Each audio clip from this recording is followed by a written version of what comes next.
Muy buenas gente, bienvenidos a un nuevo vídeo, bienvenidos a esta serie de vídeos sobre el lactato, sobre fisiología, metabolismo aplicado a la nutrición y el entrenamiento. Y antes de nada me gustaría avisar de que si os tragáis esta serie de vídeos sobre el lactato, pues que vais a salir con un nivel muy alto,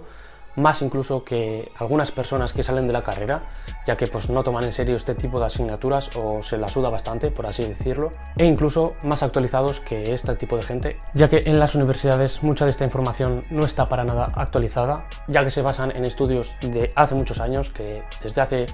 más bien bastante ya están desmentidos. Por lo que eso, que si os tragáis esta serie de vídeos vais a salir con un nivel muy alto y muy actualizado. Y esto, bueno, aunque sea opinión mía y de muchos otros también, pero bueno, sobre todo opinión mía, que sin saber de fisiología y metabolismo no vas a poder ser un buen profesional de la salud. Así que eso, como creo que puedo ayudar bastante y sobre todo me flipan estos temas de fisiología, metabolismo, etcétera, pues lo voy a traer. Y entiendo que este tipo de temas a mucha gente no le interesará quizás para nada, pero bueno, como este tipo de temas me flipan, pues eso. Y bueno, como digo, que si te tragas esta serie de vídeos, aunque no seas profesional de la salud, que sepas que vas a salir con un nivel muy alto y muy avanzado, y si eres profesional de la salud, como digo, pues te va a ayudar a sentar las bases sobre la fisiología. Así que nada, sin más dilación vamos a empezar con esta serie de vídeos sobre uno de los metabolitos más importantes del cuerpo humano, y quizás el más importante del cuerpo humano, tanto en la salud, ya sea cáncer, enfermedades neurodegenerativas, etcétera, como en el rendimiento deportivo. Bien, en primer lugar decir que el lactato es la molécula que se obtiene del catabolismo de la glucosa, es decir, de los hidratos de carbono. Y es una ruta en la que no se necesita de oxígeno, pero que se produce tanto con oxígeno como sin oxígeno. Es decir, que aunque nuestro cuerpo, nuestras células tengan de oxígeno suficiente, se va a realizar esta conversión de glucosa a lactato, que como digo, no precisa de oxígeno. Es decir, que el lactato es el último producto de la glucólisis, tanto en ejercicio como en reposo, y tanto en ausencia de oxígeno como con presencia de oxígeno. Es decir, tanto de manera aeróbica como de manera anaeróbica. Y sí, has oído bien, el lactato es el último producto de la glucólisis, es decir, que no es el piruvato como siempre nos han hecho creer, ya que en nuestro cuerpo, incluso en reposo, tenemos 10 veces más cantidad de lactato que de piruvato,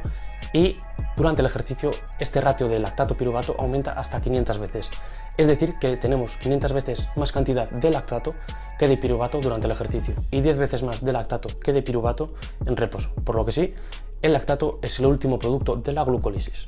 Por lo tanto eso, la cantidad de lactato en el organismo se calcula que es bestial, ya que, como digo, en la sangre arterial la cantidad de lactato a la de piruvato es 10 veces superior. Por supuesto, durante el ejercicio la cantidad de lactato se eleva exponencialmente, pero eso, que en reposo la cantidad de lactato es superior incluso a la de piruvato o la de la propia glucosa, que es el sustrato rey por excelencia en nuestro organismo. Además, es una importante base química. Esto quiere decir que, al contrario de lo que nos han explicado toda la vida en la universidad, etcétera, que la generación de ácido láctico o de lactato genera acidez en nuestro organismo, pues no. Es decir, que el lactato, al ser una base química, puede captar protones del medio y por lo tanto disminuir la acidez. Y ahora habrá muchos que igual me decís, ya, pero es que se produce ácido láctico y a pH fisiológico el ácido láctico se desprotona a lactato. Pues bueno, decir que esto no está del todo claro, ya que a día de hoy aún no sabemos si lo que generamos en nuestro cuerpo es lactato o ácido láctico. Y este ácido láctico, debido al pH, se desprotona a lactato. Pero bueno, sea cual sea el producto que produzcamos al final de la glucólisis, el lactato, al ser una base química, nos ayudará a reducir esta acidez y por lo tanto nos ayudará a reducir la fatiga central y periférica, sean cuales sean los causantes de esta fatiga, ya que con exactitud a día de hoy tampoco lo sabemos. Hay mucha gente que dice que es el aumento de la temperatura central, mucha gente que es la acidez,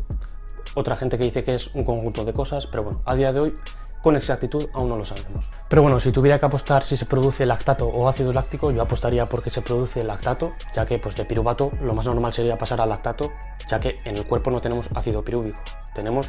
piruvato, como digo, es decir, la base química. Por lo que, en mi opinión, aunque sí que es verdad que hay diferencias entre el pK del ácido pirúvico y el del ácido láctico, únicamente se llevan una unidad de diferencia,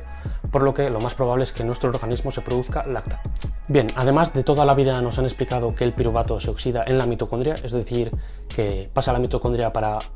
por así decirlo, oxidarlo y obtener energía. Y bien, sí que es cierto que el piruvato pasa a la mitocondria a través del MCT, transportador de monocarboxilatos, pero el lactato también se oxida en la mitocondria y, como digo, al ser la cantidad 10 veces superior de lactato a la de piruvato en el organismo,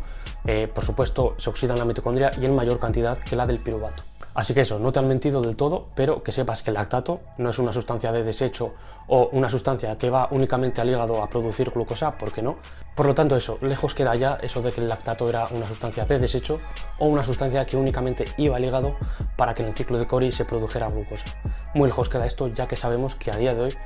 en una intensidad moderada, que es una intensidad bastante alta, cerca de la alta intensidad, en torno al 80% del lactato se oxida en la mitocondria, es decir, en torno al 80% de uno de los metabolitos más abundantes del cuerpo humano se oxida en la mitocondria, y además sabemos que el 20% restante de ese lactato es uno de los mayores precursores gluconeogénicos del cuerpo. Es decir, que a pesar de que el 80% de su producción se oxide en la mitocondria, el otro 20% restante de lactato es suficiente para que el lactato sea el mayor precursor gluconeogénico del cuerpo. Es decir, que es la molécula que en mayor cantidad se convierte a glucosa. Por lo tanto, sí, es cierto que el lactato va ligado a producir glucosa, pero que en la mayoría del lactato se oxida en la mitocondria y además es un sustrato más eficiente que los ácidos grasos o que el propio piruvato, ya que pues, entra con una mayor facilidad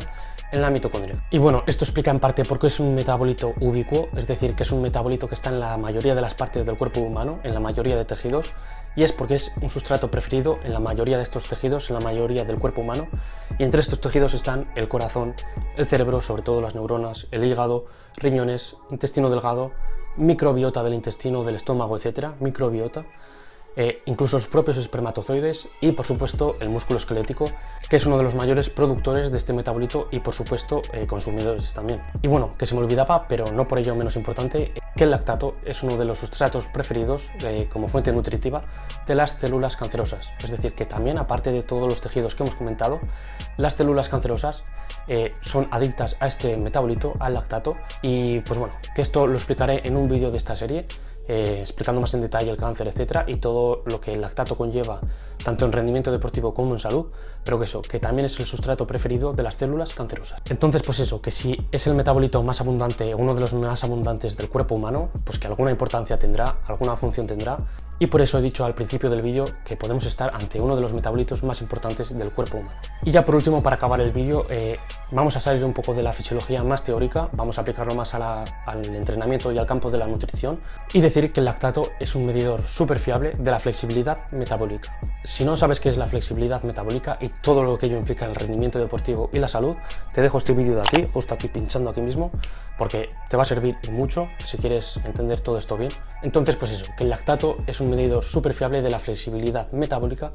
por su relación directa con la glucólisis, es decir, la ruta que lo produce, y su relación inversa con la oxidación de ácidos grasos. Es decir, que a mayor cantidad de lactato pues nos quiere decir que la glucólisis está aumentada y que a menor cantidad de lactato la mayoría de la energía la estamos obteniendo de las grasas. Y ya por último, el lactato decir que nos informa sobre su umbral, sobre el umbral del lactato, y decir que este umbral del lactato es una de las principales variables del rendimiento deportivo en deportes de resistencia. Es decir, que el umbral del lactato es ese punto en el que el lactato se empieza a elevar de manera exponencial, ya que el cuerpo no tiene la capacidad de reutilizarlo, y pues bueno, nos indica por supuesto de una manera súper fiable en deportes de resistencia el rendimiento deportivo que va a tener un deportista. Es decir, que cuanto más hacia la derecha esté desplazada la curva del lactato de un deportista o de una persona, nos va a indicar que va a tener mejor rendimiento en deportes de resistencia, ya que pues, nos indica que su cuerpo, su músculo, es capaz de reutilizar este lactato, es decir, de obtener energía a partir de él. Y por supuesto nos va a indicar lo contrario. Alguien que tenga la curva de lactato muy desplazada hacia la izquierda nos va a indicar que va a tener un pésimo rendimiento deportivo en deportes de resistencia, ya que su cuerpo, sus mitocondrias, su músculo no va a ser capaz, no está entrenado para oxidar y reutilizar este lactato. Es decir, que cuanto más hacia la derecha esté desplazada la curva del lactato, nos indica que ese deportista va a tener una mejor capacidad mitocondrial y muscular de oxidar este lactato y por lo tanto producir energía a partir de este. Es decir, que nos va a representar la flexibilidad metabólica de este sujeto, ya que una curva más desplazada a la derecha nos quiere decir que va a usar mejor los hidratos de carbono de manera mucho más eficiente, es decir, que tiene unas mitocondrias adaptadas para oxidar este metabolito tan importante, y además una curva más desplazada a la derecha seguramente nos indique también que es bastante bueno utilizando ácidos grasos a intensidades moderadas o bajas. Por lo que en resumen, para aquellos low carb o amantes de la dieta cetogénica que no la hayáis entendido, tener una mayor flexibilidad metabólica quiere decir que eres mejor usando carbohidratos y grasas, no grasas o carbohidratos, no. Flexibilidad metabólica es que eres mejor usando los dos nutrientes dependiendo de la intensidad del ejercicio. Y por supuesto, a mayor intensidad del ejercicio, mayor uso de hidratos de carbono. Así que eso, sintiéndolo mucho, para todos aquellos amantes de la dieta low carb o dieta cetogénica, una dieta de este tipo no va a mejorar la flexibilidad metabólica para nada, al revés la va a empeorar porque vas a ser pésimo utilizando hidratos de carbono, ya sea glucosa o lactato. Así que eso, hasta aquí el primer vídeo de esta serie de vídeos sobre el lactato y bueno, que sepas que si tienes cualquier duda me la puedes dejar aquí en comentarios, te voy a responder sí o sí y seguro que podemos aprender mucho entre todos si nos dejamos aquí nuestras propias conclusiones, así que eso. Y sin más dilación te dejo con el siguiente vídeo de esta serie.